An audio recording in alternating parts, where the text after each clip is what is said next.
మన ప్రభువైన యేసుక్రీస్తు నామములో అందరికీ వందనాలండి.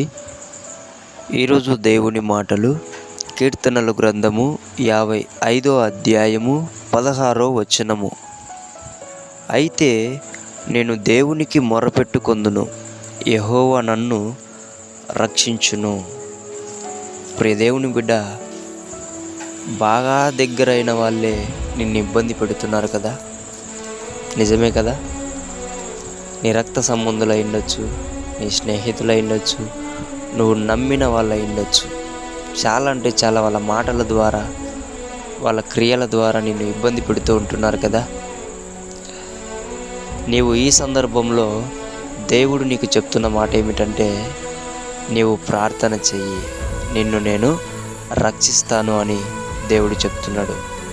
ప్రియ దేవుని బిడ్డ, నువ్వు బాగా గమనించు.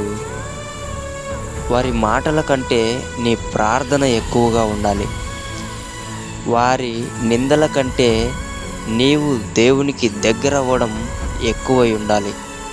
ప్రియ దేవుని బిడ్డ, నిన్ను ఎవరైతే మాట్లాడుతున్నారో వాళ్ళు నీకెంత క్లోజ్ అయినా ఉండొచ్చు, ఎంతగా దగ్గర ఉన్నప్పటికీ వారు నీ పరిస్థితిని అర్థం చేసుకోలేని పరిస్థితిలో ఉంటున్నారు. కానీ నువ్వేం చేయాలా? దావీదులాగా, నా వాళ్ళైతేనేమి, నా రక్త సంబంధులైతేమి, నేను నమ్మిన వారైతేనేమి, నన్ను ఎవ్వరు ఏమన్నా అయితేనేమి, నేను దేవునికి మొరపెడతా, ఆయన ఇచ్చే రక్షణను పొందుకుంటా అని ధైర్యం పొందుకోవాలా. ప్రియ దేవుని బిడ్డ, దావీదు కూడా ఆయనకు అయిన వాళ్ళే మాట్లాడుతున్నప్పుడు అయితేనేమి, నేను దేవునికి మొరపెడతా, యెహోవా నన్ను రక్షిస్తాడని ఇంత గొప్ప మాట పలికాడు. నీ హృదయం ద్వారా, నీ పూర్ణ మనస్సుతో ఈ మాట నీవు పలికినట్లయితే వారి మాటల నుండి దేవుడు నిన్ను రక్షించబోతున్నాడు. నమ్మినట్లయితే నాతో పాటు ప్రార్థనలు ఏకీభవించు. మహాగణుడవైన దేవుడా, నీకు వందనాలు ప్రభువా. మమ్మల్ని నిత్యమును నీ రెక్కల చాటి కింద కాపాడే దేవుడా, మీకు వందనాలయ్యా.